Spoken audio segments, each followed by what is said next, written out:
नमस्कार। तो आज हम बात करने वाले हैं भारत के केंद्रीय बजट 2026-27 के बारे में। और देखिए, ये सिर्फ कुछ नंबरों या आंकड़ों का खेल नहीं है। ये एक ऐसा ब्लूप्रिंट है जिसका असर हम सब पर पड़ता है। तो चलिए, बिना देर किए सीधे इसे समझना शुरू करते हैं। तो बजट भाषण की शुरुआती इस काफी दमदार बयान से हुई। निर्मला सीतारमण ने कहा, हमारी सरकार ने दुविधा के बजाय निर्णायक और निरंतर कार्रवाई, बयानबाजी के बजाय सुधार और लोक लुभावनावाद के बजाय लोगों को चुना है। अब ये सिर्फ शब्द नहीं है, समझिए कि ये आने वाले साल के लिए सरकार की सोच और उसकी दिशा का एक साफ साफ इशारा है। अच्छा, इस पूरे बजट को अगर सही से समझना है तो हमें इसके कोर मतलब इसकी बुनियाद में जाना होगा। सरकार ने इसे 3 कर्तव्य का फ्रेमवर्क दिया है। तो चलिए देखते हैं कि ये 3 कर्तव्य आखिर हैं क्या और इनके मायने क्या हैं। तो ये हैं वो 3 कर्तव्य। पहला, इकोनॉमिक ग्रोथ को तेजी देना और उसे बनाए रखना। दूसरा, लोगों की उम्मीदों को पूरा करना और उनकी क्षमता बढ़ाना। और तीसरा, ये पक्का करना कि संसाधन सभी तक पहुंचे, यानी सबका साथ सबका विकास। एक तरह से कह सकते हैं कि ये 3 पॉइंट्स ही पूरे बजट का रोड मैप हैं। सरकार की सारी प्राथमिकताएं इन्हीं में सिमटी हुई हैं। और देखिए, इस गति को दिखाने के लिए रिफॉर्म एक्सप्रेस की बात की गई है। ये सिर्फ एक कहने की बात नहीं है। बताया गया है कि 2025 से अब तक 350 से ज्यादा सुधार लागू हो चुके हैं। मतलब ये जो रिफॉर्म की ट्रेन है वो तेजी से आगे बढ़ रही है और बजट का मकसद इसे और रफ्तार देना है। तो चलिए अब पहले कर्तव्य को थोड़ा करीब से देखते हैं।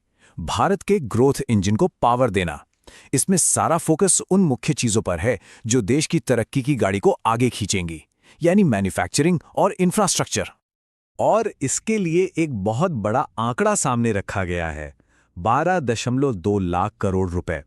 ये रकम पब्लिक इंफ्रास्ट्रक्चर पर खर्च होगी।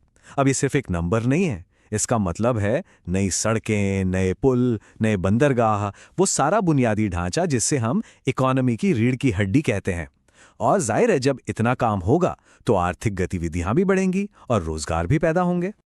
इंफ्रास्ट्रक्चर के अलावा मैन्युफैक्चरिंग पर भी जबरदस्त फोकस है, खासकर कुछ स्ट्रेटेजिक सेक्टर्स में, जैसे बायोफार्मा। यहां भारत को ग्लोबल हब बनाने के लिए 10,000 करोड़ का बायोफार्मा शक्ति प्रोग्राम है। फिर सेमीकंडक्टर डिजाइन और मैन्युफैक्चरिंग के लिए ISM 2.0, इलेक्ट्रॉनिक्स कंपोनेंट्स के लिए भी बजट बढ़ाकर 40,000 करोड़ कर दिया गया है। छोटे उद्योगों मतलब MSMEs के लिए भी एक नया ग्रोथ फंड है। और तो और कंटेनर बनाने के लिए भी एक नई स्कीम लाई गई है। मतलब दवा से लेकर इलेक्ट्रॉनिक्स तक हर जरूरी चीज में देश को आत्मनिर्भर बनाने की कोशिश है। और कनेक्टिविटी को और बेहतर बनाने के लिए 2 बड़े प्रोजेक्ट्स की बात हुई है। पहला, दानकुनी से सूरत तक डेडिकेटेड फ्रेट कॉरिडोर, मतलब मालगाड़ियों के लिए एक अलग तेज रास्ता। और दूसरा, 20 नए नेशनल वाटरवेज, यानी नदियों के रास्ते ट्रांसपोर्टेशन। अब ये सिर्फ प्रोजेक्ट नहीं है, ये लॉजिस्टिक्स को सुधारने का एक बहुत बड़ा कदम है। इससे होगा क्या? कंपनियों के लिए अपना माल एक जगह से दूसरी जगह ले जाना सस्ता और तेज हो जाएगा।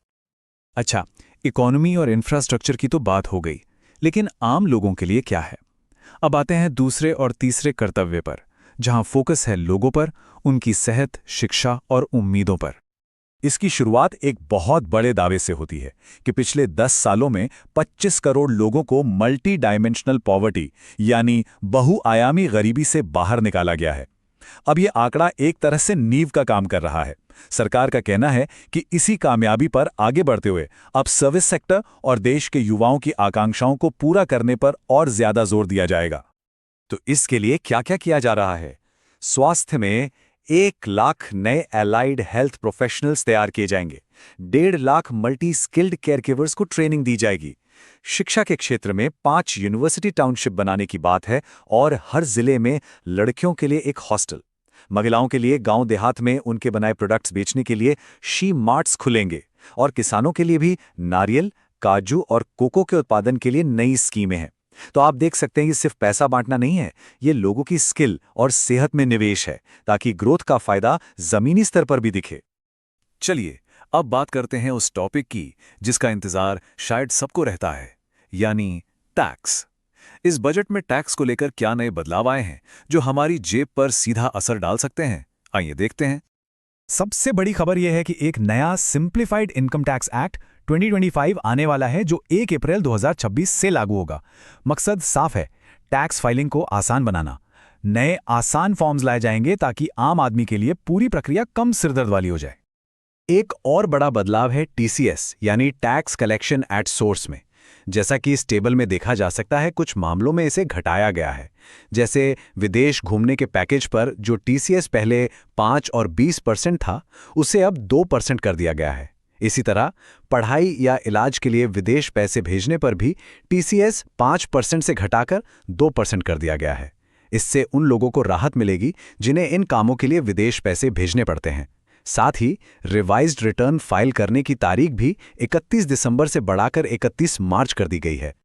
तो इतनी सारी योजनाएं हैं, इतने सारे निवेश हैं, सवाल उठता है कि इन सब के लिए पैसा कहां से आ रहा है। चलिए अब जरा देश के बही खाते पर एक नजर डालते हैं और समझते हैं कि देश की आर्थिक सेहत कैसी है। सबसे पहले बात करते हैं फिस्कल डेफिसिट यानी राजकोषीय घाटे की। आसान भाषा में कहें तो ये सरकार की कमाई और खर्च के बीच का अंतर है। ये ग्राफ दिखा रहा है कि ये घाटा लगातार कम हो रहा है। 2025-26 के लिए अनुमान 4.4% था और 2026-27 के लिए इसे और कम करके 4.3% पर लाने का लक्ष्य है। ये एक अच्छा संकेत है। इसका मतलब है कि सरकार अपनी चादर देखकर ही पैर पसार रही है। दूसरा जरूरी आंकड़ा है डेट टू जीडीपी रेशियो, यानी देश की कुल कमाई जीडीपी की तुलना में उस पर कुल कितना कर्ज है। अनुमान है कि 2026-27 में यह घटकर 55.6% हो जाएगा। इसे कम करना भी आर्थिक सेहत के लिए बहुत जरूरी है, क्योंकि इससे पता चलता है कि देश अपना कर्ज चुकाने में कितना सक्षम है। तो अब सवाल पर वापस आते हैं, पैसा आता कहां से है? ये चार्ट पूरी कहानी बताता है। सरकार की कमाई का सबसे बड़ा हिस्सा करीब 53% आता है टैक्स से, जो हम और आप भरते हैं।